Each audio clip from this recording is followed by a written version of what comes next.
നമുക്ക് പ്രാർത്ഥിക്കാം. സ്നേഹമായ ദൈവമേ, അവിടുത്തെ സ്നേഹത്താൽ ഞങ്ങളെ നിറയ്ക്കണം. ആ സ്നേഹത്തിൽ ജീവിപ്പാനും പ്രവർത്തിപ്പാനും മറ്റുള്ളവരുമായി ജീവിതം പങ്കിടുവാനും ഞങ്ങൾക്ക് കൃപ നൽകണം. നിൻ്റെ സ്നേഹത്തിൻ്റെ പ്രേരണയിൽ നിൻ്റെ മക്കളായ ജനങ്ങളെ സ്നേഹിപ്പാൻ, ആ സ്നേഹത്തിൻ്റെ സന്തോഷവും സമാധാനവും ആശ്വസിപ്പാൻ അനുഭവിപ്പാനും ഞങ്ങൾക്ക് നീ ഇന്ന് കൃപ ചെയ്യണമേ.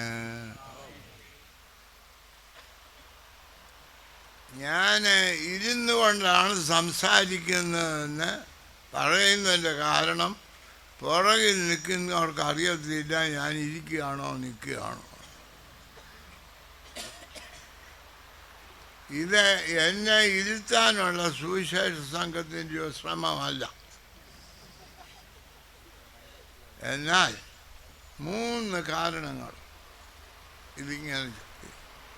ഒന്ന്, ഞാൻ എഴുന്നേറ്റ് നിന്നിരുന്ന സംസാരിക്കുകയാണെങ്കിൽ പ്രസംഗമാണെന്ന് വിചാരിച്ച് നിങ്ങൾ ഉറങ്ങും. ഇത് സംഭാഷണമെന്ന് വിചാരിച്ച് കേൾക്കും. 2, യഹൂദ റബിമാരും ഭാരതീയ ഋഷിമാരും ഇരുന്നു കൊണ്ടാണ് പഠിപ്പിച്ചുകൊണ്ടിരുന്നത്. 3, എൻ്റെ ഡോക്ടർ എന്നോട് പറഞ്ഞിട്ടുണ്ട്, തിരുമേൽ നിന്നുകൊണ്ട് പ്രസംഗിക്കുകയാണെങ്കിൽ അവസാനിക്കുന്നതിന് മുമ്പ് പെട്ടിയിലാക്കേണ്ടി വന്നേക്കും എന്ന് പറഞ്ഞു. ഇങ്ങനെ 3 കാരണങ്ങൾ കൊണ്ടാണ്. മത്തായിയുടെ സുവിശേഷം 5-ാം അധ്യായം 1-ാമത്തെ വാക്യം. അവൻ പുരുഷാരത്തെ കണ്ടാറ് മനസ്സലിൽ മലമേൽ കയറിയിരുന്നു. ശിഷ്യന്മാർ അടുക്കൽ വന്നു അവരോടവൻ ഉപദേശിച്ചു. കർത്താവിൻ്റെ പർവ്വത പ്രസംഗമെന്ന് സാധാരണയായി വിളിക്കപ്പെടുന്ന ആ പ്രസംഗത്തിൻ്റെ ആരംഭത്തെ പറ്റി മത്തായി സുവിശേഷകൻ പറയുന്നതാണ്. ദൈവം കണ്ടതാര്? യേശുക്രിസ്തു കണ്ടതാര്? മാർത്തോമാ സഭയിലെ മെത്രാന്മാരെയാണോ? അവിടുത്തെ അച്ഛന്മാരെയാണ്? അവിടുത്തെ സുവിശേഷകരെയാണ്? അതോ പുരുഷാരത്തെയാണ്?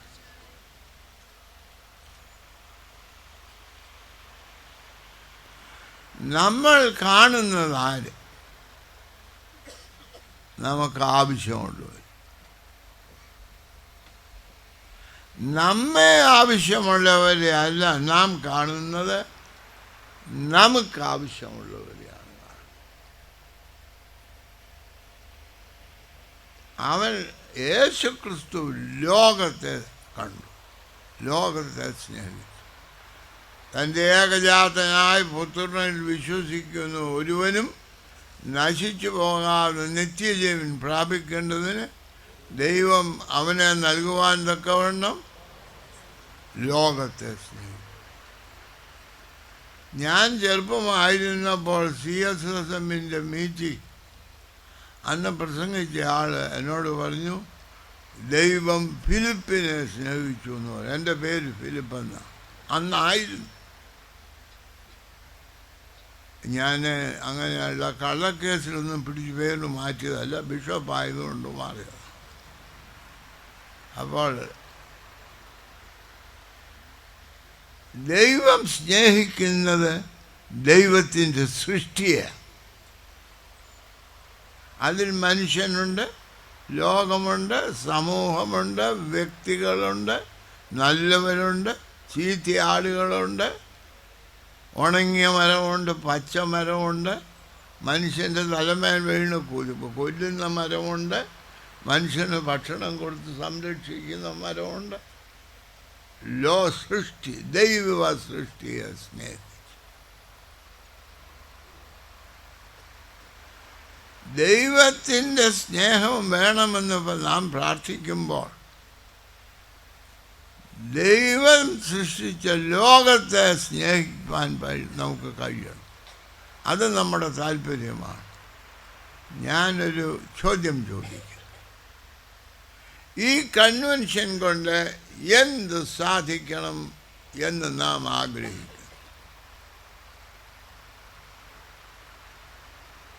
നിങ്ങളുടെ ഇതിപ്പോൾ ഒരു കടലാസും പെൻസിലും ഞാൻ തരാൻ പോകുന്നില്ല, എന്നാൽ തന്നാൽ നിങ്ങളതിലെന്തെഴുതും?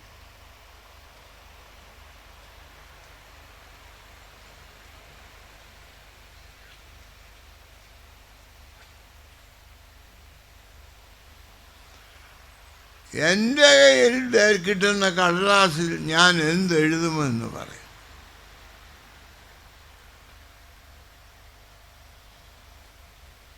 ദൈവമായ കർത്താവേ,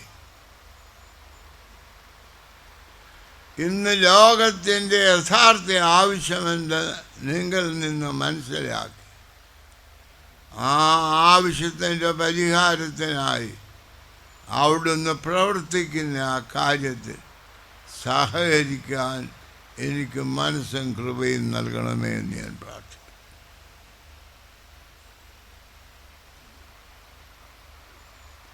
എൻ്റെ ആവശ്യം ഞാനല്ല, ദൈവമാണ് നിശ്ചയിക്കുന്നത്.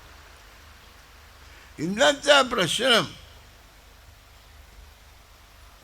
നമ്മൾ നിശ്ചയിച്ചിട്ട് ദൈവത്തെ പ്രേരിപ്പിക്കുകയാണ് അത് നടപ്പിലാക്കാൻ. ജോലി ചെയ്യാൻ നമുക്ക് കഴിയില്ല. ദൈവം നിശ്ചയിച്ച കാര്യം ഞാൻ നടപ്പിലാക്കുകയാണോ? ഞാൻ മനസ്സിൽ കണ്ടത് ദൈവത്തെ കൊണ്ട് നടത്തിപ്പിക്കുക. നമ്മുടെ അത്താനാശോസ് തിരുമേനി ഇപ്പോൾ ഇവിടെ ആർക്കെല്ലാം വേണ്ടി പ്രാർത്ഥിച്ചു.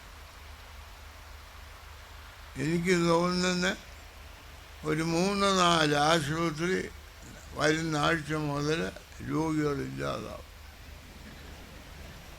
തിരുമേനിമാർ മാറി മാറി പ്രാർത്ഥിക്കുന്നുണ്ട്. അതായത് ഒരാളുടെ കേട്ടില്ലേ മറ്റേ പേരും കേൾക്കും.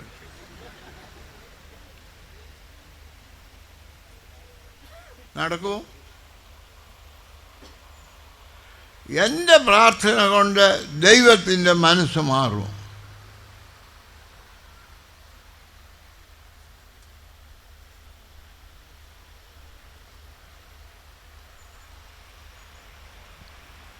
ഞാൻ പ്രാർത്ഥിക്കുന്നത് ദൈവത്തിൻ്റെ മനസ്സ് മാറാനോ ദൈവം എൻ്റെ മനസ്സ് മാറ്റാനോ. നമ്മുടെ തിരുമേനി പറഞ്ഞു, ഇന്നാലൊക്കെ രോഗികളായി അവിടെ കിടക്കുന്നു. ചിലർക്ക് ക്യാൻസർ, ചിലർക്ക് ഹാർട്ട്, അതെല്ലാം തിരുമേനിക്ക് എല്ലാ രോഗങ്ങളുടെയും പേരറിയാം. അതെല്ലാം പറഞ്ഞു.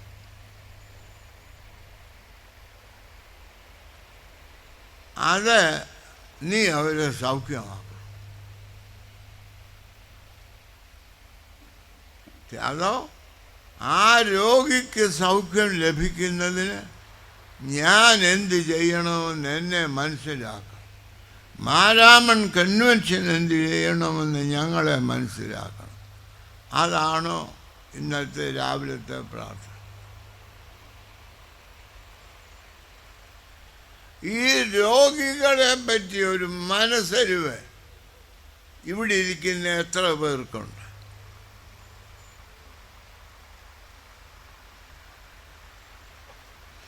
നിങ്ങളുടെ ഇടവകയിൽ 3 പേരുടെ പേര് പറഞ്ഞ് തിരുമേനി 3 രോഗത്തിന് വേണ്ടി പ്രാർത്ഥിച്ചു. അവരെ സൗഖ്യമാക്കണമെന്ന് പറഞ്ഞു. നിങ്ങളും പറഞ്ഞു ആ സൗഖ്യമാക്കി. ആമേൻ.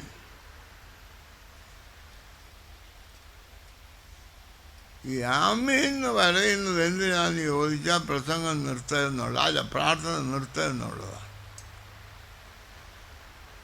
ആമീൻ വളരെ മീനിങ് അർത്ഥവത്തായ ഒരു വാക്കാണ്. അതിൽ പറയുന്നത് ഞാൻ ഇതിൻ്റെ സാധ്യതയ്ക്ക് എന്നെ സമർപ്പിക്കും.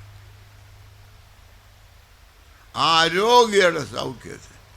ഞാൻ ഒരു കാര്യം ചോദിക്കാം. നിങ്ങൾ കേട്ടു, നിങ്ങളുടെ ഇടവകയിലെ 2 ആളുകളുടെ രോഗത്തെപ്പറ്റി തിരുമേനി പറഞ്ഞു.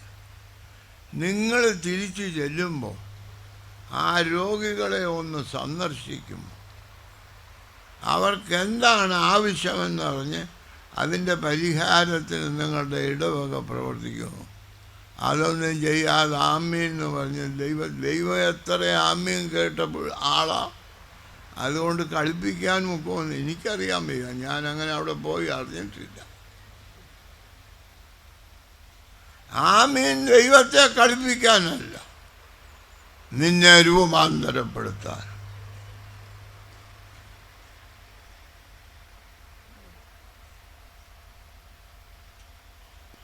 ഒന്ന്, ഇന്ന് ആവശ്യത്തിലിരിക്കുന്ന മനുഷ്യനെ കാണണം.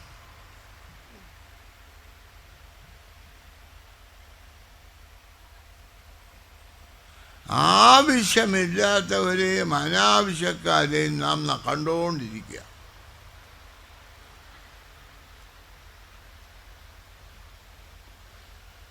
ഇന്ന് പത്രം വായിച്ചിട്ട് കുറച്ച് കഴിയുമ്പോൾ എൻ്റെ അരികിൽ എന്നെ കണ്ടൊരു കാര്യം പറയാൻ വരുന്നവനോട് അവൻ കാര്യം പറയുന്നതിന് മുമ്പ് തന്നെ ആ ട്രെയിനിൽ നിന്ന് തള്ളിയിട്ട കുട്ടിയെപ്പറ്റി ഞാൻ പറയും. അവനെ പറ്റി അയ്യോ കഷ്ടമായിപ്പോയി, അധപ്പതനമാണ്, എന്തോ ചെയ്യാനാണ്. അത് സംബന്ധിച്ചൊക്കെ ഈ പ്രസംഗം നല്ലൊരു പ്രസംഗം പറയാൻ എനിക്കറിയാം. അത് കേൾക്കേണ്ടി വരെ എൻ്റെ വീട്ടിൽ വന്നാൽ മതി, പറയാം. പോകാൻ കുറച്ച് സമയമെടുക്കും. എന്നാൽ ഞാൻ എന്താണ് ചെയ്യേണ്ടത്, നമ്മൾ എന്താണെന്ന് ചെയ്യേണ്ടതെന്ന് ആലോചിക്കുക. ആ കൈ ഒടിഞ്ഞു അവൻ്റെ ദോഷത്തെ പറ്റി ഒരു പ്രസംഗം പറയും. അവനേക്കാൾ കഷ്ടമല്ലേ ഇങ്ങനെ, അത് തെറ്റാണ്, അനീതിയാണ്, ദോഷമാണെന്ന് അറിഞ്ഞിട്ടും ഒന്നും ചെയ്യാതിരിക്കുന്ന നമ്മൾ. ഞാൻ ഗൗരവമായി ചോദിക്കുകയാണ്, എനിക്കവൻ്റെ പേരറിഞ്ഞുകൂടാ. അവനാണോ ഇന്ന് മാരാമൺ കൺവെൻഷനിൽ പ്രസംഗിക്കുന്ന തിരുമേനിയാണോ കൂടുതൽ പാകം?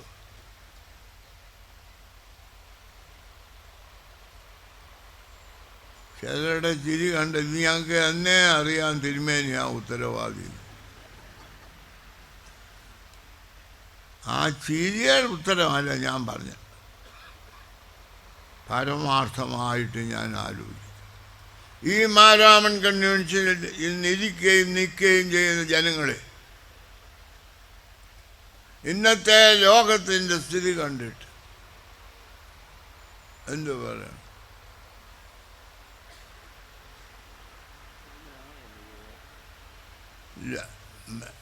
നമുക്ക് ആശുപത്രികളാണോ കള്ള് ഷാപ്പാണോ കൂടുതൽ?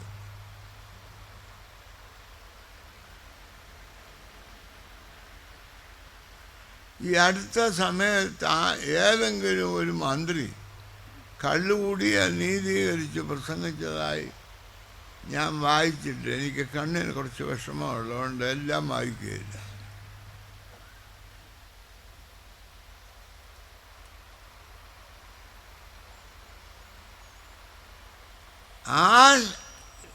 ആസ്പത്രിയിലെ രോഗങ്ങളിൽ 60% രോഗമെങ്കിലും ഈ വിൽക്കുന്ന കള്ളിൽ നിന്ന് കുടിച്ചതിൻ്റെ ഫലമായി ഉണ്ടാകുന്നതാണ്.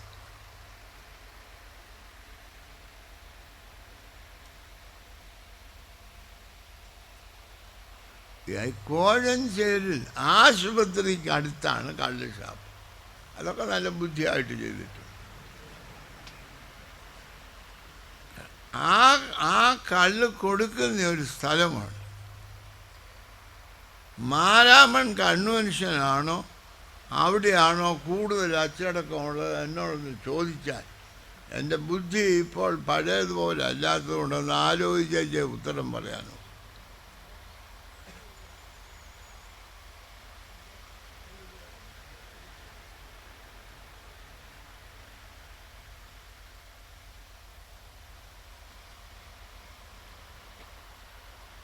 ഈ- ഞാൻ അപ്പോൾ ഈ സ്ഥിതിയൊക്കെ കണ്ട് നമുക്ക് മനസ്സലിയുന്നുണ്ടോ?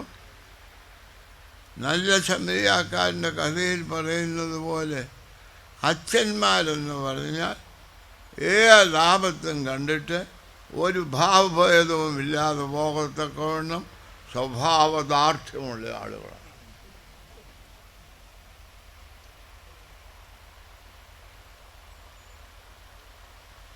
മാരാമൻ കൺവെൻഷൻ ഈ ആണ്ടിൽ എന്ത് ചെയ്യും?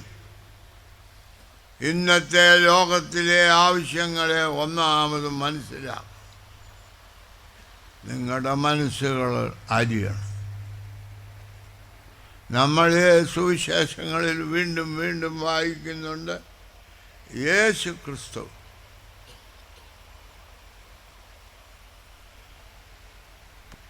രോഗികളെ കണ്ടു, പുരുഷാരത്തെ കണ്ടു, മനസ്സലിഞ്ഞു. എന്ന് പറഞ്ഞാൽ എന്താ മനസ്സലിവെന്ന് പറഞ്ഞാൽ? ആ പോകുന്ന പോക്കിന് അവന് 2 ചക്രം കൊടുത്തേച്ച് പോകുന്നതാണോ മനസ്സലിവ്? ഞാൻ മുമ്പ് ഇവിടെ പറഞ്ഞതാണ്. എൻ്റെ ഇവിടെ എല്ലാം പറഞ്ഞതല്ലാതെ പുതിയതൊന്നും എനിക്കറിയാൻ വയ്യ. 90 വയസ്സായല്ലേ.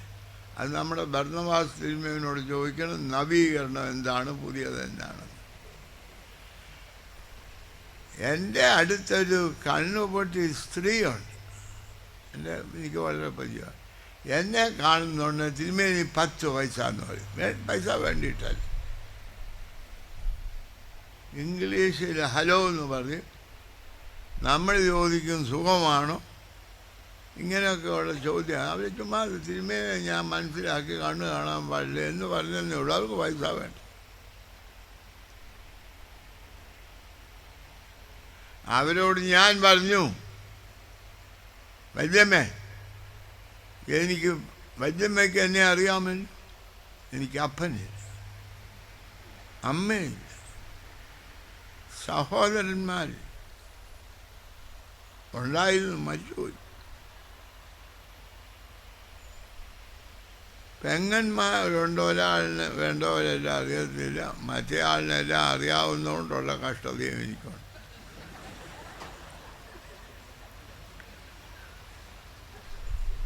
ഇങ്ങനെയുള്ള ആളാണ്. സ്വന്തം വീട്ടിലല്ല, വേറെ സഭയുടെ വക ഒരു വീട്ടിലാണ് താമസിക്കുന്നത്. വാടക കൊടുക്കാൻ പോലും കാശില്ല, അത് സഭ ചോദിക്കുന്നുമില്ല. എന്നോട് വല്യമ്മ കയറി ചോദിക്കണം, വല്യമ്മയിലോ എനിക്ക് തരണമെന്ന് പറഞ്ഞു. ഉടനെ വല്യമ്മ പറഞ്ഞു, എന്താ തിരുമേനിക്ക് ഇങ്ങനെ പോകേണ്ടത് ഞാനിപ്പോഴാണ് അറിഞ്ഞു. ഭാണ്ഡം കൊട്ട് തുറന്നു, തിരുമേനിക്ക് ഇഷ്ടം പോലെ എടുത്തോന്നു.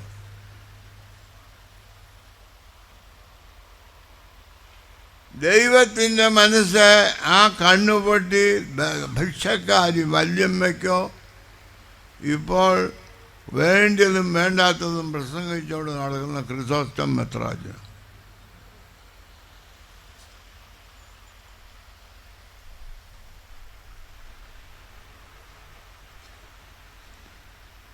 മനുഷ്യൻ്റെ ആവശ്യങ്ങൾ നിഷേധിക്കപ്പെടുമ്പോൾ മനസ്സലിവുണ്ടാകുന്നില്ലെങ്കിൽ ദൈവത്തിൻ്റെ ആത്മാവിലാണ് ജീവിക്കുന്നതെന്ന് ഉറക്കെ പറയാൻ സാധിക്കും.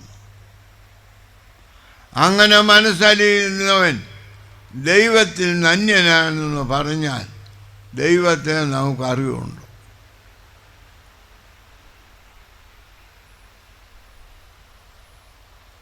അവൻ മലമേൽ കയറി, മനസ്സലിഞ്ഞവൻ മലമേൽ കയറി. അതായത് ഇതിൻ്റെ അകത്ത് കിടന്ന് ഉരുളി കളങ്ങാനില്ല. ഇതിനേക്കാൾ ഉന്നതമായ ചില അനുഭവങ്ങളിലേക്ക് പ്രവേശിക്കും. ആ ഉന്നതങ്ങളിലെ അനുഭവം നമുക്കില്ലാത്തത് കൊണ്ടാണ് ഈ HIV-യും ഈ കണ്ണുപൊട്ടവും ഇതെല്ലാം. ഇന്ന് ആശുപത്രിയിൽ വരുന്ന അനേക രോഗികളെ നേരത്തെ സഹായിക്കാമായിരുന്നു.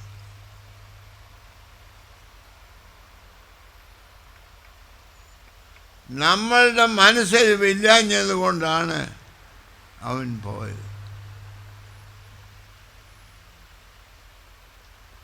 ഞാനൊരു ക്യാൻസർ രോഗിയായി. എൻ്റെ രോഗം വന്നു, എന്നെ ചികിത്സിച്ചു, സൗഖ്യമായി. പോരുന്ന ദിവസം എൻ്റെ ഡോക്ടർ പറഞ്ഞു, തിരുമേനിക്ക് ഇത്രയും നല്ല സൗഖ്യവും ഈ സൗഖ്യം ഇത്രയും വേഗവും ലഭിക്കുന്നത് തിരുമേനിയുടെ ജനങ്ങളുടെ പ്രാർത്ഥന കൊണ്ട്. ഞാൻ ചോദിച്ചു, ഡോക്ടർ എങ്ങനെ അറിഞ്ഞു? അവർ പ്രാർത്ഥിച്ചു. എന്നെ വിളിച്ചു ചോദിക്കും. ഡോക്ടർ ഇപ്പോൾ ചികിത്സിക്കുന്ന ആ ബിഷപ്പ് ഞങ്ങളുടെ ബിഷപ്പാണ്. അദ്ദേഹത്തിന് എന്താണ് എങ്ങനെയാണെന്നെല്ലാം എന്നോട് തുറന്ന് പറയണം. ആളുകളുടെ സ്നേഹം. ഞാൻ വെല്ലൂർ ആശുപത്രിയിൽ രോഗിയായി കിടക്കുമ്പോൾ നിങ്ങളുടെ മനസ്സറിയും. ഇന്ന് നിങ്ങൾക്ക് ഉറക്കം വരവ ഞാൻ പ്രസംഗിക്കുന്നതിൻ്റെ കാരണം ആ പ്രാർത്ഥന കൊണ്ടാണ്. അല്ല, എന്നെ കുറ്റം പറയരുത്. നിങ്ങൾ അങ്ങനെ പ്രാർത്ഥിച്ചില്ലായിരുന്നു ഞാൻ ഒരു പ്രസംഗവും പിന്നെ പറയുകയില്ല.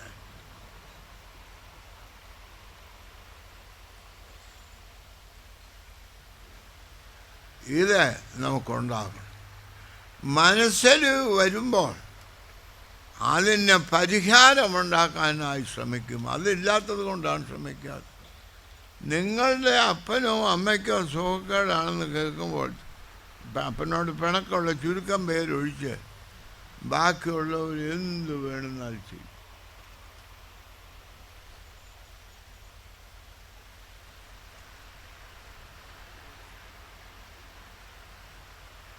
ഇവിടെ ഇന്നുള്ള എല്ലാ ആളുകളും ഞാനൊരു രോഗിയെ, ഒരു വീടില്ലാത്തവനെ, ഒരു സഹായമില്ലാത്തവനെ, ഭക്ഷണമില്ലാത്തവനെ സഹായിക്കുമെന്ന് പറഞ്ഞാൽ കേരള ഫൈനാൻസ് മിനിസ്റ്റർ തോമസ് ഐസക്കിൻ്റെ ആ ബഡ്ജറ്റിനേക്കാളും വലിയ ഒരു ബഡ്ജറ്റ് പ്രസംഗമായി.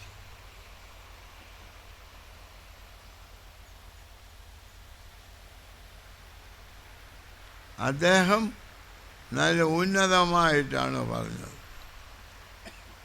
അദ്ദേഹം പറഞ്ഞു, സെൻട്രൽ ജയിലിൽ കിടക്കുന്ന ആ കള്ളൻ്റെ മകന് 10,000, മുത്തൂറ്റുകാരുടെ ഈയിടെ കല്യാണം കഴിച്ച ആ മകന് 10,000.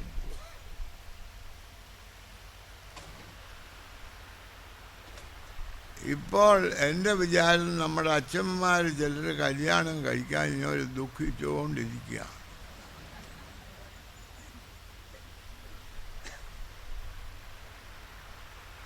അതിനേക്കാൾ വലിയ ബഡ്ജറ്റാണ് ഈ മാരാമൺ കൺവെൻഷൻ ഈ ദിവസം ലോകത്തിന് അവതരിപ്പിക്കുന്നത്. അദ്ദേഹം കേരളത്തിൻ്റെ ബഡ്ജറ്റ് അവതരിപ്പിച്ചെങ്കിൽ നാം ലോകത്തിൻ്റെ ബഡ്ജറ്റ് അവതരിപ്പിക്കുന്നു. ഇന്ന് നടക്കുന്ന പ്രശ്നങ്ങൾ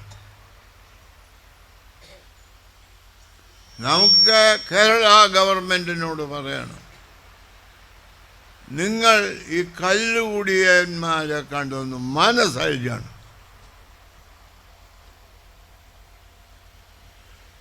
ഈ കള്ളുകുടിയന്മാർ ഈ ആശുപത്രിയിൽ വരുന്നു. അതാരുടെ കുറ്റം? ഞാൻ കള്ളുകുടിയനെ പഴിക്കുകയില്ല. ചിലപ്പോൾ അവൻ്റെ ഭാര്യയുടെ കുറ്റമാണ്, അവൻ്റെ പട്ടക്കാരൻ്റെ കുറ്റമാണ്, അയൽവാസിയുടെ പണക്കൊതിയ. എൻ്റെ നിസ്സംഗതയാണ്.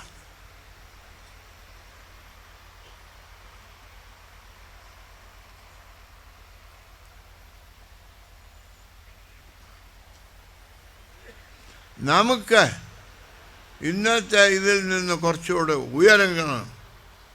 അതിൻ്റെ അടിമയായി അതിനെ സ്വീകരിച്ച് ജീവിക്കുകയല്ല.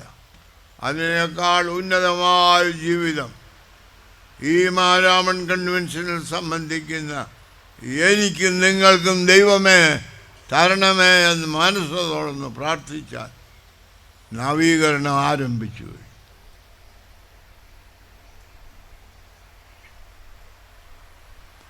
നമ്മൾ സുറിയാനിയിൽ നിന്ന് മലയാളത്തിലോട്ട് ചൊല്ലിയപ്പോൾ നവീകരണമാണെന്ന് പറയും. അങ്ങനെയാണെങ്കിൽ ഹിന്ദി ചൊല്ലിയപ്പോഴും നവീകരണമാണ്, കന്നഡ ചൊല്ലിയപ്പോഴും നവീകരണമാണ്.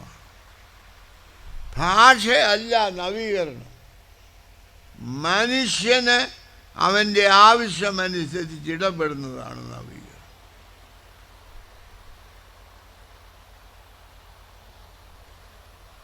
അവൻ ദൈവത്തെ അറിയണം, അവൻ ദൈവകൃപ അനുഭവിക്കണം, അവൻ കൃപയുടെ സമൃദ്ധിയിൽ ജീവിക്കണം.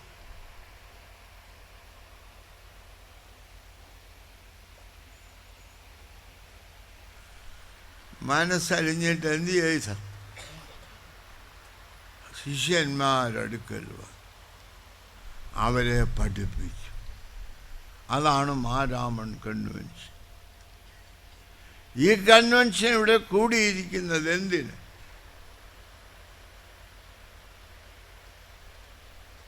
ഇന്ന് ലോകത്തെ പീഡിപ്പിക്കുന്നതും ഭയപ്പെടുത്തുന്നതും നശിപ്പിക്കുന്നതുമായിട്ടുള്ള ദോഷങ്ങൾ കണ്ട് മനസ്സലിഞ്ഞ് അതിൻ്റെ പരിഹാരത്തിനായിട്ട് സഭയെ സജ്ജമാക്കണം.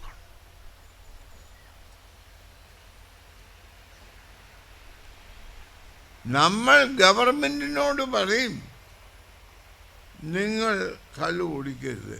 EMS നമ്പൂതിരിപ്പാട് മുഖ്യമന്ത്രി ആയിരുന്നപ്പോൾ ഈ കള്ളുകൂടിയെ പറ്റിയുള്ള ചില ക്രമീകരണങ്ങൾ പറയാൻ മറ്റു ചിലരോടുകൂടെ ഞാനും പോയിരുന്നു. അദ്ദേഹം സമർത്ഥനാണ്.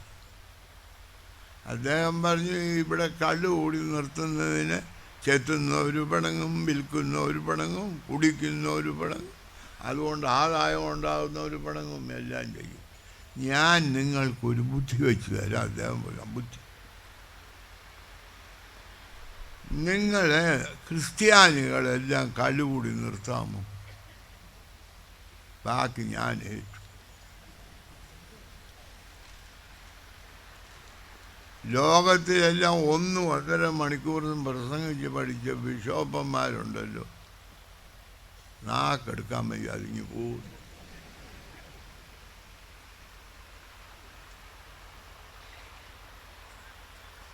ബിഷപ്പിൻ്റെ നാക്കിനെ വയറ്റിലേക്ക് അയക്കുന്നതാണ് ഈ കള്ളുകൂടി.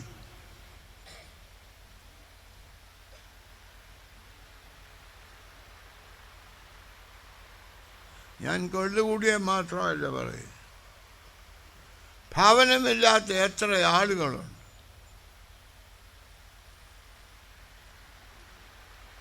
ഭക്ഷണമില്ല. ഞാനിപ്പോൾ ഇവിടെ ക്ഷേമ എന്നുള്ള ഒരു സംഘടനയുടെ പേരിൽ ഞാനും കൂടെ ചേർന്നല്ല, ഞാനല്ല, എല്ലാവർക്കും വീട്, എല്ലാവർക്കും BEPLകാർക്ക് എല്ലാവർക്കും ഭക്ഷണം, എല്ലാവർക്കും വിദ്യാഭ്യാസം, എല്ലാവർക്കും ചികിത്സ, എല്ലാവരും കൃഷി ചെയ്ത് ആദായമുണ്ട്.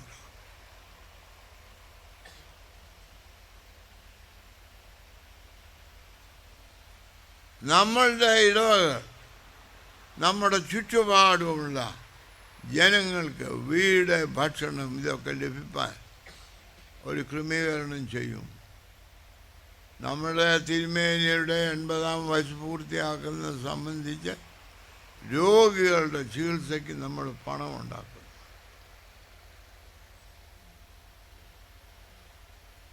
ഞാൻ ആ തീരുമാനം സംബന്ധിച്ച് ഒരു ചെറിയ ചോദ്യം ചോദിക്കാം. എനിക്ക് ഇപ്പോൾ കേൾവിയും കുറവാണ്, കാഴ്ചയും കുറവാണ്. അതുകൊണ്ട് വായിക്കുന്നതാണ്, എഴുതിയതാണോ വായിക്കുന്നതെന്ന് അറിയാൻ വയ്യ, പറഞ്ഞതാണോ കേൾക്കുന്നതെന്ന് അറിയാൻ വയ്യ. അത് സഭയിലും കുറേ പേർക്കുണ്ട്. ഞാൻ പറഞ്ഞതല്ല അവർ കേൾക്കുന്നത്, ഞാൻ എഴുതിയതല്ല അവർ വായിക്കുന്നത്. എന്നെ നിന്ന് പകർന്നതായിരിക്കും, അതെനിക്കറിയാൻ പാടില്ല. അല്ല, ഞാൻ പറയാൻ ശ്രമിച്ചത് ഈ കൺവെൻഷൻ നമുക്ക് എന്ത് ചെയ്യണം. പണ്ട് സ്റ്റാൻലി ജോൺ സാഹിബ് ഈ കൺവെൻഷനിൽ വന്ന് ശ്രമമായി പ്രസംഗിക്കും. അദ്ദേഹം ഒരു ദിവസം സാമൂഹ്യ തിന്മയ്ക്കെതിരായി പ്രസംഗിച്ചു. അന്ന് നമ്മളുടെ സഭയിൽ ഈ വെറ്റമുറുക്ക് അന്തസ്സായി. കല്യാണത്തിനുമൊക്കെ ചെന്നാലും ആദ്യം ഈ ഇതൊക്കെ കൊടുത്ത് മുറുക്കി തൂപ്പും, അങ്ങനെയൊക്കെയുള്ള കാര്യമുണ്ട്. അത് കഴിഞ്ഞ് പോകുമ്പോൾ കുറേ ഒരു കെട്ട് പോല എല്ലാവർക്കും കൂടെ കൊടുക്കും. അന്ന് നടന്നാണ് പോകുന്നത്. അവർ കുറച്ചങ്ങോട്ട് നടക്കുമ്പോൾ ഇതഴിച്ച് പാവുക്കും, അന്നേരം വഴക്കുമൊക്കെ ഉണ്ടാകും. അങ്ങനെയൊക്കെ. അങ്ങനെ ആ വഴക്കിടിന് ഒരു വളവിലാണ് ഞാൻ കുറച്ച് നാൾ താമസിച്ചിരുന്നത്. അതുകൊണ്ട് എനിക്കും അതിൻ്റെയൊക്കെ സുഖക്കേടിൻ്റെ ഭാഗമുണ്ട്. ഞാൻ പറഞ്ഞത്, നമുക്ക് അന്ന് ശാലിയോൺസ് വന്നോത്തിൽ നമ്മുടെ തിരുമേനി മെത്രാപ്പോലീത്ത തിരുമേനി പോലെ അദ്ദേഹം എടുത്ത് മണൽ കുഴിച്ചിട്ട്, സാഹിബ് പറഞ്ഞു കുഴിച്ചിട്ടു. വേറെയൊക്കെ എല്ലായിടത്തും തീയിടുക. അതേ ഇതുകൊണ്ടായിരുന്നു. ചില സ്ഥലത്ത് ഈ മരിച്ചവരെ തീയിടും. അപ്പം അവരുടെ യോഗം കൂടുമ്പോൾ തീയിടും, നമ്മൾ കുഴിച്ചിടും. അതുകൊണ്ട് ഈ മണപ്പുറത്ത് ചിലപ്പോൾ ഈ മണൽ തീർച്ചയാകാൻ കാര്യം പോലെ എല്ലാം കൂടെ കുഴിച്ചിട്ടുണ്ടായിരിക്കും, എനിക്കറിയാൻ വയ്യ. തിരുമേനി കുഴിച്ചിട്ടു. ഇതെന്താണ് പറഞ്ഞത്? ഇവിടെ ഞാൻ സംസാരിക്കുമ്പോൾ നിങ്ങളുടെ പോലെ കുഴിച്ചിരുന്നു, എൻ്റെ അത് പോക്കറ്റും കിടന്നു. മാർത്തോമാ മെത്രാപ്പോലീത്ത പറഞ്ഞു, എൻ്റെ ജനങ്ങൾ പോലെ കുഴിച്ചിടണമെങ്കിൽ ഞാൻ ആദ്യം പോലെ കുഴിച്ചിടും. അദ്ദേഹം കുഴിച്ചു.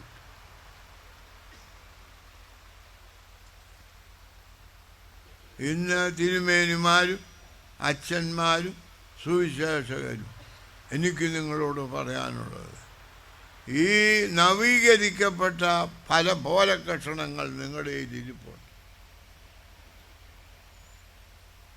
മനുഷ്യത്വമില്ലായ്മ,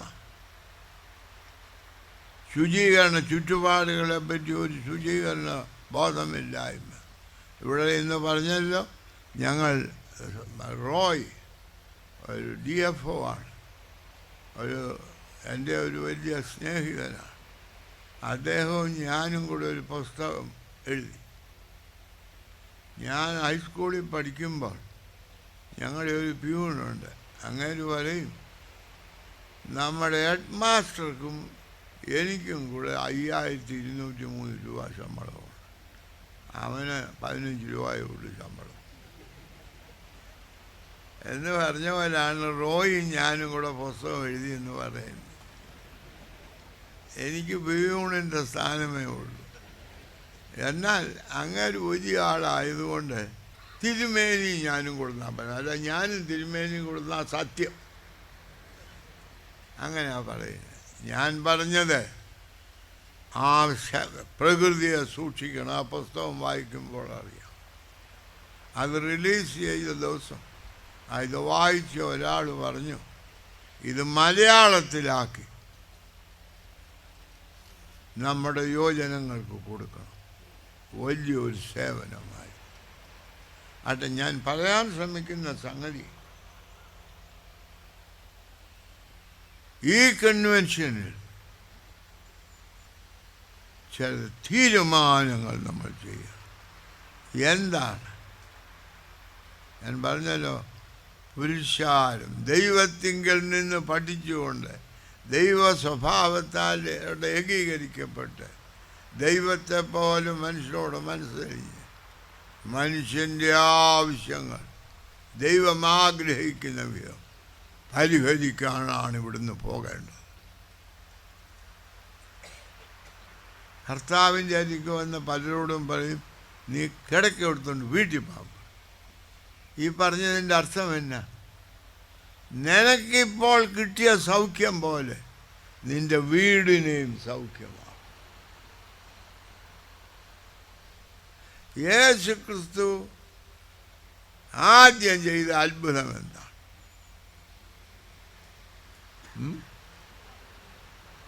വെള്ളം വീഞ്ഞാണ്. ഇതറിയാവുന്ന ഞാനാണ് നിങ്ങളോട് പറഞ്ഞ വീഞ്ഞ് കുടിക്കുക. വെള്ളം കുടിക്കാതെ വെള്ളം വീഞ്ഞാക്കി കുടിക്കുന്ന ആളാണ് യേശു ക്രിസ്തു. അല്ല, അതിനെപ്പറ്റി പിന്നെ ഞാൻ പറയാം. എന്നാൽ വലിയ ആവശ്യം മനുഷ്യൻ്റേത് പരിഹരിച്ചു. ഒരു കല്യാണ വീട്ടിൽ അവിടെ മോരില്ലാതെ പോയി. നമുക്കറിയാം, ഞാൻ എൻ്റെ ഈ സുവിശേഷം നല്ല പുസ്തകമാണ്, വായിക്കണം. നിങ്ങൾക്ക് സ്വന്തമായിട്ടില്ല, അടുത്ത വീട്ടിൽ നിന്ന് മറ്റോ കടം വാങ്ങിക്കണം, അങ്ങ് തിരിച്ചു കൊടുക്കണമെന്നേ. നല്ല രസമുള്ള പുസ്തകമാണ്. കർത്താവിന് വലിയ സെൻസ് ഓഫ് ഹ്യൂമറുള്ള ആളായിരുന്നു, വലിയ പരിജ്ഞാനമുള്ള ആളായിരുന്നു, നല്ല മനസ്സരിവ്. ഏതെല്ലാം വേണം, നന്മ വേണമെന്ന് ആഗ്രഹിച്ചു അതെല്ലാം കർത്താവിനുണ്ട്. നിങ്ങൾക്കറിയാം, അവിടെ വീഞ്ഞില്ലാതായപ്പോൾ അവിടെ വന്ന ജനങ്ങളെല്ലാം കൂടെ എന്തോ ചെയ്തു? ഇയാളൊരു പിശുക്കനാണ്, ഇവനെ ആളിനെ വിളിക്കുകയും ചെയ്യും, മോരുണ്ടാക്കുകയും ചെയ്യും. വിളിച്ചവനെ വിളിക്കുന്ന അന്തസ് വേണ്ടേ, അവന് സുബോധം വേണ്ടേ, 5 രൂപ ലാഭിക്കാൻ പോയി. ഇപ്പം എന്തെന്നാണെങ്കിൽ ഇങ്ങനെ പറഞ്ഞുകൊണ്ട് അവിടെ ഇരിക്കുക, അല്ലാതെ അവിടുന്ന് പോവുകയില്ല. അവിടുന്ന് പോയായിരുന്നു പിന്നെ വേറെ വീഞ്ഞു വേണ്ടായിരുന്നു, അവൻ പോവുകയില്ല, അവിടെ ഇരിക്കും ഇങ്ങനെ പറഞ്ഞുകൊണ്ട്. അല്ലേ? അതിനൊരു നവീകരണം ഉണ്ടാകും. എന്താണ് അമ്മ പറഞ്ഞു? മകനെ ഇവരെ സഹായിക്കും. ഞാനായിരുന്നു അമ്മയെങ്കിൽ ഞാൻ പറഞ്ഞതിന്, മോനെ ഒരു കാര്യം ഞാൻ പറയാം, ഇവിടെ വീഞ്ഞു തീർന്നു, ഇനി എന്തെല്ലാം വേണം നിന്നെ ഇവിടിട്ട് ഓടിക്കും. നീയെ ഓടാൻ മറ്റാരും ഇപ്പോൾ ഓടുമോ? ഇവരൊക്കെ നല്ല ഷർട്ടും ഒക്കെ ഉള്ളവരാ, നിനക്ക് ബെന്യനേ ഉള്ളു, അതുകൊണ്ട് നിന്നെ ഇട്ട് ഓടിക്കും. നീ നേരത്തെ വീട്ടിൽ പോയിക്കോ, ഊണ് കിട്ടുമല്ലോ, ഇവിടെയും ഇല്ല, പിന്നെ അതുകൊണ്ട് എന്നാ കുഴപ്പം, വീട്ടിൽ പോയിക്കോ എന്ന് പറഞ്ഞു.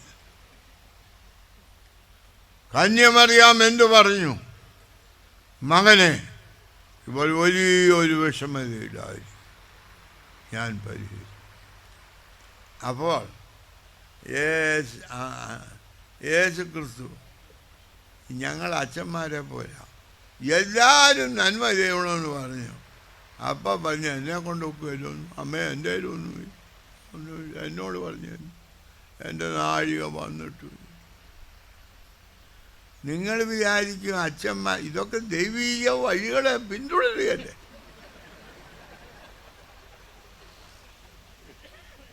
ഞങ്ങൾക്കൊന്നും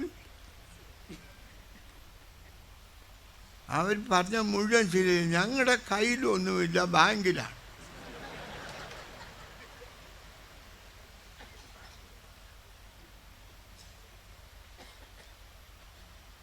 അമ്മ എന്തു പറഞ്ഞു? കർത്താവിൻ്റെ നാഴിക എൻ്റെ ആവശ്യം. എൻ്റെ ആവശ്യം കർത്താവിൻ്റെ നാഴികയാണ്. എൻ്റെ ആവശ്യം അച്ഛന്മാരുടെയും മെത്രാച്ചന്മാരുടെയും പ്രവർത്തന സമയമാണ്. എൻ്റെ ആവശ്യം ബെഞ്ചാലിരിക്കുന്നവരുടെ ആവശ്യം.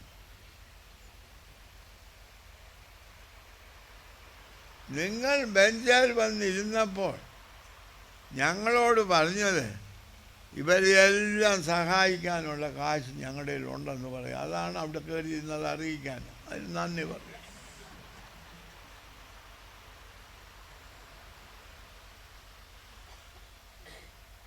അപ്പോൾ കർത്താവ് എൻ്റെ നാഴിക വന്നിട്ടില്ലെന്ന് പറഞ്ഞാൽ ഉടനെ എന്തോ ചെയ്തു? വെള്ളം. അപ്പോൾ കർത്താവ് പറഞ്ഞു, നിൻ്റെ പേരെന്നാ? എൻ്റെ നാഴിക വന്നിട്ടില്ലെന്ന് പറഞ്ഞിട്ട് ഉടനെ വെള്ളം വീഞ്ഞാക്കിയെങ്കിൽ കർത്താവ് പറഞ്ഞതിന് മലയാളത്തിൽ എന്നാ പറയും? മലയാള പണ്ഡിതരൊക്കെ ഇവിടെ ഇരിപ്പുണ്ട്. അല്ല, ഇതിൻ്റെ ഇടയിൽ ഒരു ചെറിയ സംഭവം നടന്നു. അമ്മ പറഞ്ഞു, അവൻ എന്ത് കൽപ്പിച്ചാലും നിങ്ങൾ ചെയ്യണമെന്ന് പറഞ്ഞു. അവൻ കൽപ്പിച്ചാൽ ചെയ്യുന്ന നാഴിക വന്നപ്പോൾ ദൈവത്തിൻ്റെ നാഴിക വന്നു. ദൈവത്തിൻ്റെ നാഴിക നേരത്തെ ഉണ്ടായിരുന്നു. ദൈവം എപ്പോഴും മനസ്സലിഞ്ഞ് സഹായിക്കാൻ ആളില്ല, അനുസരിക്കാൻ ആളില്ല. ഈ മാരാമൺ കൺവെൻഷനിൽ ദൈവത്തെ അനുസരിപ്പിക്കുന്ന തിരുമേനിമാരും അച്ഛന്മാരും സുവിശേഷകരും സെക്രട്ടറിയും ഒക്കെ ഉണ്ട്. ദൈവത്തെ അനുസരിക്കാൻ ആർക്കും മനസ്സില്ല. നവീകരണം ഈ വർഷത്തേതെന്ത്? ദൈവത്തെ അനുസരിപ്പിക്കുന്നവർ ദൈവത്തെ അനുസരിക്കുന്നവരായിട്ട് തീരും.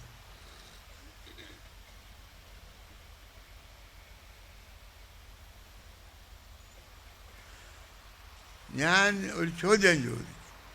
ഖാനാവിലെ കല്യാണത്തിന് വെള്ളം വീഞ്ഞാക്കിയത് ആർ? പറയാം. വെള്ളം വീഞ്ഞാക്കിയത് ആർ? ഈ പാട്ട് പാടിയപ്പോൾ കൈകൊട്ടിയ പുള്ളിയൊക്കെ ഒന്ന് പറയും. ഇപ്പോൾ ആരാണ്?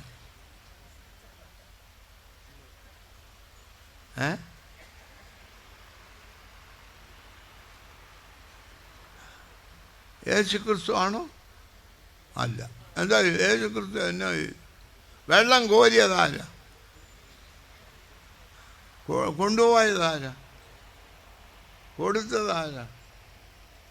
കാലാവിലെ കല്യാണത്തിന് ആ വേലക്കാർ വെള്ളം വീഞ്ഞാക്കി യേശുക്രിസ്തു നോക്കിക്കൊണ്ട് നിന്നു.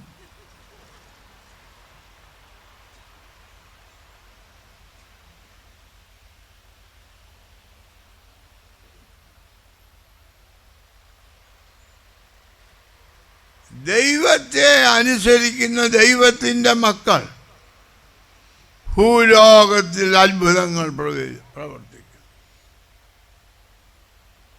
അത്ഭുതമെന്ന് പറഞ്ഞാൽ കാലില്ലാത്തവന് കാലുണ്ടാകുന്നത് മാത്രമല്ല, അവൻ്റെ തലയിൽ ഞാൻ കൈവെക്കുമ്പോൾ അവൻ ചാടി എഴുന്നേൽക്കുന്നത് മാത്രമല്ല, വെല്ലൂർ ആശുപത്രിയിൽ പോയി ചികിത്സിച്ച് ഓപ്പറേറ്റ് ചെയ്ത് മാറ്റി കഴിയുന്നത് ആണ്.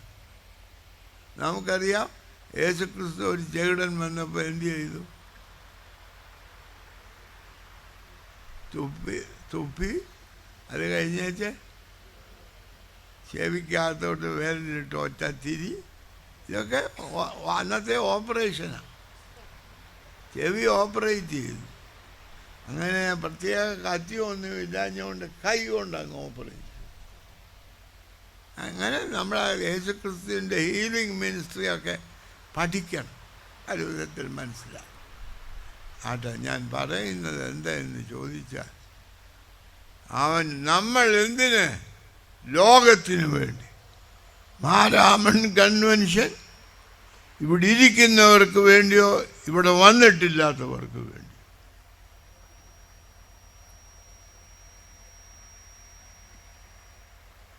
ഇവിടെ ഇരിക്കുന്നവർ വന്നിട്ടില്ലാത്തവരുടെ അടുക്കിലേക്ക് പോകണം.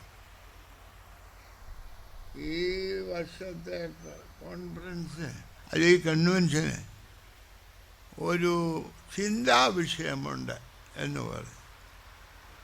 അത് എന്നാ? നിൻ്റെ സഹോദരൻ എവിടെ? നീ എവിടെ? അതിൻ്റെ ഉത്തരം ഞാൻ വളരെ എളുപ്പമായി പറയാം. എൻ്റെ സഹോദരൻ അവിടെ, ഞാനിവിടെ.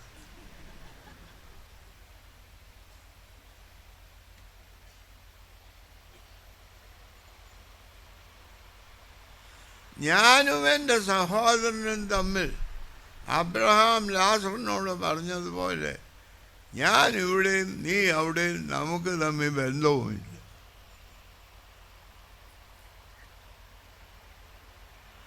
അബ്രഹാമിൻ്റെ മടിയിലിരിക്കുന്ന ലാസർ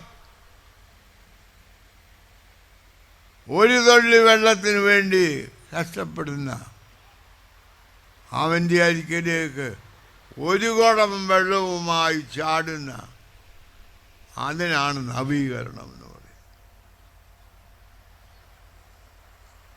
അല്ലാതെ അബ്രഹാമിൻ്റെ മടിയിൽ കയറി ഇരിക്കുക, ആ മടിയിലൊക്കെ പുഷ്പം ഇടുക, അതൊന്നുമല്ല. ആ ഒരു കുടം വെള്ളവുമായി ഒരു തുള്ളി വെള്ളം ചോദിച്ചവനോട് ഒരു കുടം വെള്ളവുമായി താഴേക്ക് ചാടും. ഇതൊരു എൻ്റെ ആശയമല്ല, ചാടിയ ഒരാൾ, ആളാണ് യേശു ക്രിസ്തു.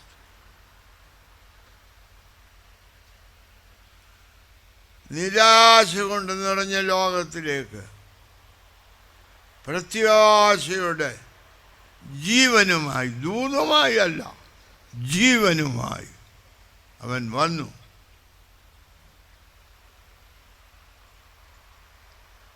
മനുഷ്യനായി ജനിക്കാൻ വന്നവൻ മൃഗങ്ങളോടുകൂടെ ജനിച്ചു.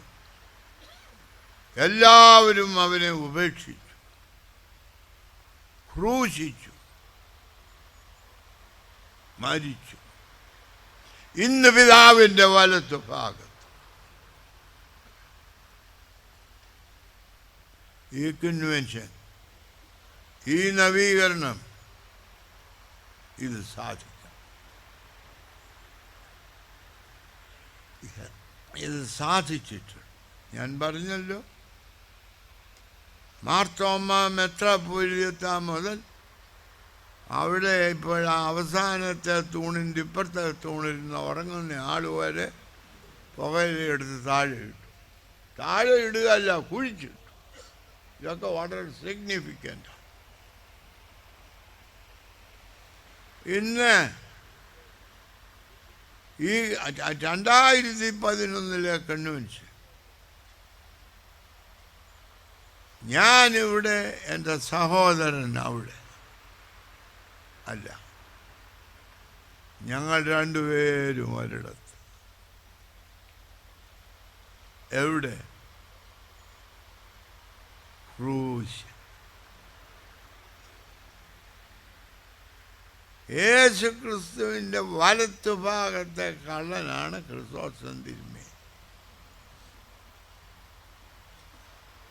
ഇടത്തുഭാഗത്തെ തിരുമേനി ആരാന്ന് എനിക്കറിയാൻ വയ്യ.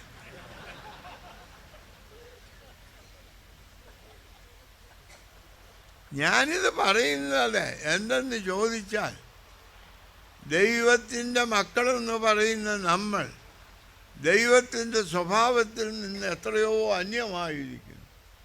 എന്നെ കണ്ടവൻ ദൈവത്തെ കണ്ടു എന്ന് പറഞ്ഞു. എന്നെ കണ്ടവൻ ദൈവത്തെ ഒഴിച്ച് മറ്റെല്ലാം കണ്ടിരിക്കും എന്നാ ഇപ്പം പറയണ്ടേ.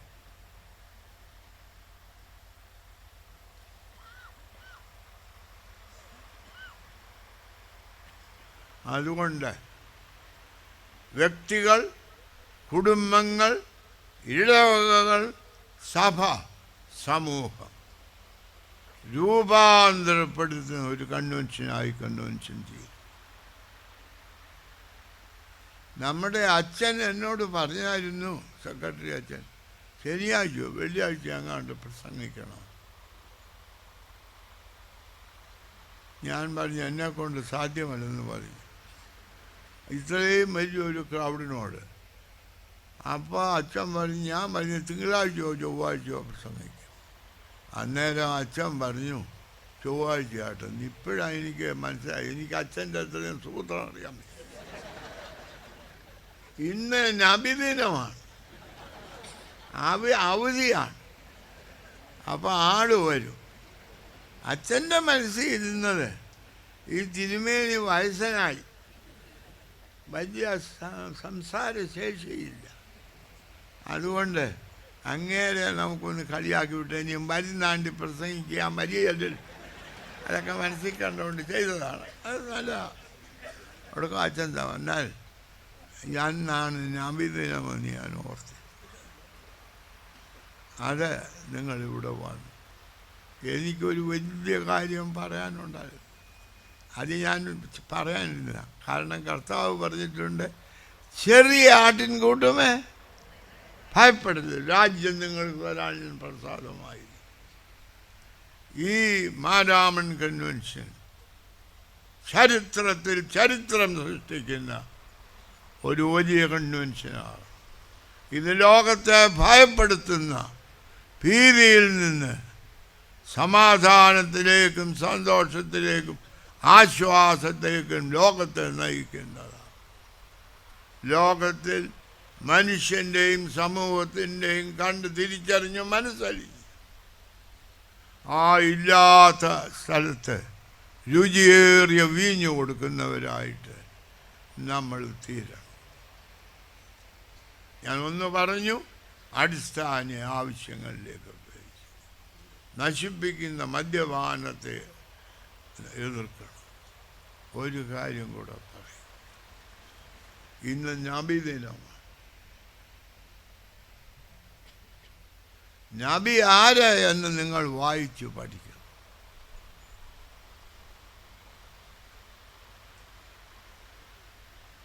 ഞാൻ പറയും, ശ്രീകൃഷ്ണ ഭഗവാൻ, അദ്ദേഹത്തെ പറ്റി ഒരു കഥയുണ്ട്. അദ്ദേഹത്തിൻ്റെ അമ്മ വെണ്ണ ഉറിയിൽ വെച്ചു. ഇദ്ദേഹം ചാടി അത് പിടിച്ചപ്പോൾ ഈ വെണ്ണ കഴിച്ച കുഞ്ഞായതുകൊണ്ട് അത് ഈ ഉറിയെ തൂങ്ങിയപ്പോൾ ഉറി അങ്ങ് പൊട്ടിപ്പോയി. താഴെ വന്ന് താഴെ ഇരുന്ന് നല്ല സുഖമായി കഴിച്ചു. അപ്പോൾ അമ്മ കയറി വന്നു. അമ്മ ചോദിച്ചു, നീ എന്നാടായി ചെയ്യുന്നതെന്ന് ചോദിച്ചു. വെണ്ണ തിന്നുന്നു. എടാ, അത് ഞാൻ ഉറിയെ വെച്ചിരുന്ന ആൾ നീ എങ്ങനെ പറ്റി? ഉടനെ പറഞ്ഞു, അമ്മ അതാ അമ്മ ഓടിക്കേണ്ടത്, വെണ്ണ ഉറി വെക്കാനല്ല മക്കൾക്ക് കൊടുക്കാനാണ്.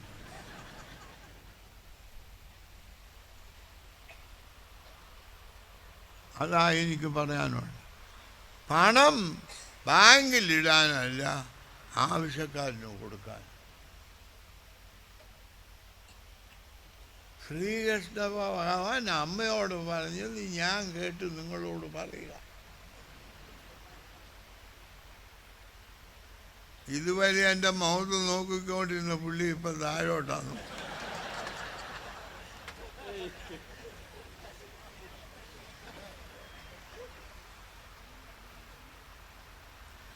ഞാൻ ഒരാളിൻ്റെ അരിക്കൽ പണം പിരിക്കാൻ പോയി. ഞാൻ വലിയ പണം പിരിവുകാരനാണ്. നമ്മൾ അത്താനോസ് സിനിമേൻ്റെയും മറ്റുമാണെങ്കിൽ അതിൻ്റെ വിദ്യകളാണ്. 5 മണിയാകുമ്പോൾ ഒരുത്തനെ വിളിക്കും. അവനൊരു നല്ല സ്വഭാവം വന്നില്ല. അപ്പോഴത്തേക്ക് ഉടനെ വരെ ഇവിടെ ഇങ്ങനെ ഒരു നല്ല കാര്യമുണ്ടെങ്കിലൊക്കെ അതല്ല, നീ ഒരു 5000 രൂപ തരാം. അവനെല്ലാം കേട്ടുമില്ല, ഉറക്കം അങ്ങ് പോയി. എത്ര രൂപ കൊടുത്താലും ഉറങ്ങാമല്ലോ എന്ന് വിചാരിച്ചു. അവൻ സമ്മതിച്ച് കിട്ടിയാൽ പിന്നെ തിരുമേനിക്കറിയാം എന്നാ ചെയ്യേണ്ടത്. ഞാൻ പറഞ്ഞത്, തിരുമേനി 5 മണിക്ക് നിന്നെ വിളിച്ചുണർത്തി ചെയ്യുന്ന കാര്യം ഉറക്കം കെടുത്തുന്നതല്ല, സമാധാനത്തോടെ ഉറങ്ങാൻ നിന്നെ സഹായിക്കുന്നതാണ്. എന്തെന്നാൽ തിരുമേനിയുടെ ഒരു സ്ഥാപനം എൻ്റെ പേരിലാണ്. അതാരെ ചികിത്സിക്കുന്നു ചോദിച്ചാൽ ഭ്രാന്തന്മാർ. അദ്ദേഹം അത് കണ്ടുപിടിച്ചോ മനസ്സിലാക്കി യാഥാർത്ഥ്യം എന്താണ്, ക്രിസോസ്റ്റം മെത്രാച്ചനുള്ള യഥാർത്ഥ സുഖക്കേട് എന്താണ് എന്ന് കണ്ടുപിടിച്ച് അതിൻ്റെ സൗഖ്യത്തിനായി. എന്നാൽ അദ്ദേഹം എൻ്റെ ഒരു അദ്ദേഹം സ്വീകരിക്കുകയില്ലെങ്കിലും ഞാൻ അദ്ദേഹത്തിൻ്റെ ഒരു സ്നേഹിതനായിട്ടാണ് എൻ്റെ ഒരു സ്നേഹിതനായിട്ടാണ് അദ്ദേഹത്തെ സ്വീകരിച്ചത്. അദ്ദേഹം പറഞ്ഞു, അങ്ങനെ ആളുകൾ ലോകത്ത് ജീവിക്കുക. ഞാൻ അവിടെ ചെന്നപ്പോൾ ഒരാളിനെ കണ്ടു, CA പാസ്സായ ആൾ. വീട്ടുകാർക്ക് വേണ്ട, തിരുമേനിക്ക് വേണം.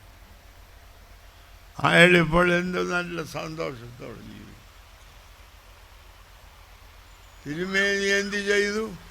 ഇക്കരെ നിന്ന് അക്കരയ്ക്ക് പോയി. യേശുക്രിസ്തു സ്വർഗത്തിൽ നിന്ന് ഭൂമിയിലേക്ക് പോയി. നമ്മൾ മാരാമണ്ണിൽ നിന്ന് മനുഷ്യൻ്റെ അടുക്കലേക്ക്, മനുഷ്യത്വം നഷ്ടപ്പെട്ട മനുഷ്യൻ്റെ അടുക്കലേക്ക് പോകണം. സ്നേഹിതരെ, വിശ്വാസികളെ, കർത്താവിൽ വാത്സല്യമുള്ളവർ,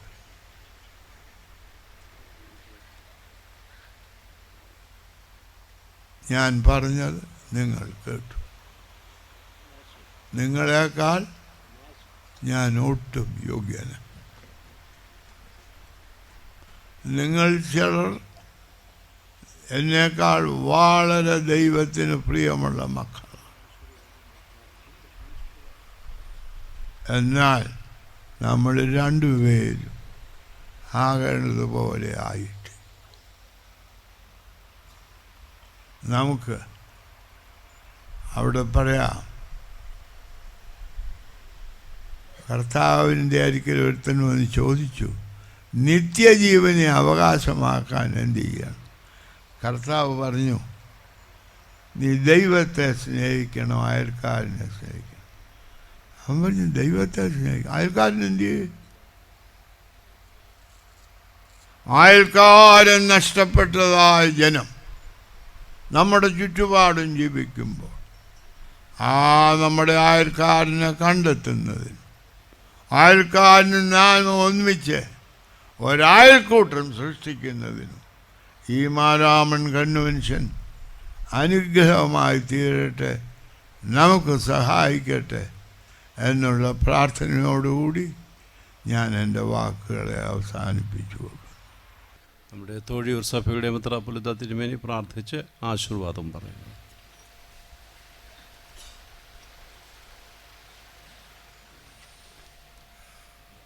തലമുറകളായി വാത്സല്യപൂർവ്വം ഞങ്ങളെ കരുതിയ സ്വർഗീയ പിതാവാം ദൈവമേ, വലിയതായ സ്നേഹത്തിൽ ഞങ്ങളെ പരസ്പരം ബന്ധിപ്പിച്ചിരിക്കുന്നു. ഈ ഭൂമിയിൽ ഞങ്ങളായിരിക്കുന്നത് ദൈവത്തിനുള്ളതായ സ്നേഹവും ദൈവം ഞങ്ങളോടുള്ളതായ കരുതലുമാകുന്നു. കർത്താവെ, ഈ വലിയതായ മഹായോഗത്തെ ഓർത്ത് ഞങ്ങളങ്ങയെ സ്തുതിക്കുന്നു. ഇന്ന് ഞങ്ങൾക്ക് ലഭിച്ചതായ ദൈവിക വചനത്തെ ഓർത്ത്, ചിന്തകളെ ഓർത്ത് ഞങ്ങളങ്ങയെ വാഴ്ത്തുന്നു. ഞങ്ങളോട് വചനം സംസാരിച്ചതായ അഭിവന്യ വലിയ മെത്രാപ്പൊലീത്ത തിരുമേനിക്ക് വേണ്ടി ഞങ്ങൾ അങ്ങയോട് അപേക്ഷിക്കുന്നു. ഇനിയും കൂടുതൽ ശക്തിയും കൂടുതൽ ആയുസ്സോടുകൂടെയും ഞങ്ങൾക്ക് വേണ്ടി, ഞങ്ങളുടെ ആവശ്യങ്ങൾക്ക് വേണ്ടി പ്രാർത്ഥിച്ചും നിങ്ങൾക്ക് വേണ്ടി ഉത്ബോധിപ്പിച്ചും കൊണ്ട് മുന്നോട്ട് പോകുവാൻ ആവശ്യമായ ശക്തിയും ദർശനവും ആരോഗ്യവും അഭിവന്യ വലിയ മെത്രാപ്പൊലീത്ത തിരുമേനിക്ക് നൽകണമേ എന്ന് പ്രത്യേകിച്ച് യാചിക്കുന്നു. മലങ്കര മാർത്തോമാ സുറിയാനി സഭയ്ക്ക് വേണ്ടി പ്രാർത്ഥിക്കുന്നു. അതിൻ്റെ എല്ലാ മേലധ്യക്ഷന്മാർക്ക് വേണ്ടിയും പ്രാർത്ഥിക്കുന്നു. എല്ലാ ഇടയന്മാർക്ക് വേണ്ടിയും പ്രാർത്ഥിക്കുന്നു. എല്ലാ സുവിശേഷ പ്രവർത്തനങ്ങളിൽ മുഴുകിയിരിക്കുന്നവർക്ക് വേണ്ടിയും പ്രാർത്ഥിക്കുന്നു. ദൈവസ്നേഹത്താൽ പരസ്പരം ബന്ധിക്കപ്പെട്ടവരായിട്ട് ലോകത്തിൻ്റെ മധ്യേ ക്രിസ്തുവിൻ്റെ സാക്ഷികളായിട്ട് ഞങ്ങൾ മുന്നോട്ട് പോകുവാൻ നീ ഞങ്ങളെല്ലാവരെയും വാഴ്ത്തേണമേ, അനുഗ്രഹിക്കണമേ. വചന കേൾവിക്കായിട്ട് കടന്നു വന്നിട്ടുള്ള എല്ലാ പ്രിയപ്പെട്ടവരെയും അവരുടെ ഹൃദയങ്ങളെ അവിടുന്ന് ഒരുക്കി ശുദ്ധീകരിച്ച് കേട്ടതായ വചനത്തിനനുസരിച്ചുകൊണ്ട് മുന്നോട്ട് പോകുവാനും കൂടുതൽ ഫലം കായ്ച്ച് ദൈവത്തിൻ്റെ സാക്ഷികളായിട്ട് വളരുവാനും നിങ്ങളെല്ലാവരെയും സഹായിക്കണമേ എന്ന് ഞങ്ങൾക്ക് വേണ്ടി ക്രൂശിൽ മരിച്ച് ഉയർത്തെഴുന്നേറ്റ മശിഹാ മൂലം ചോദിക്കുന്നു. കൃപയോടെ കേൾക്കണമേ. പിതാവാം ദൈവത്തിൻ്റെ സ്നേഹവും ഏകജാതനാം പുത്രൻ്റെ കൃപയും പരിശുദ്ധ റൂഹായുടെ സംബന്ധവും സഹവാസവും നാം എല്ലാവരോടുകൂടെയും പ്രത്യേകാൽ നാം കേട്ട വചനങ്ങളോടും പ്രാർത്ഥിച്ച വിഷയങ്ങളോടുകൂടെയും ഇപ്പോഴും എല്ലായ്പ്പോഴും എന്നേക്കും ഇരിക്കുമാറാകട്ടെ. ആമീൻ.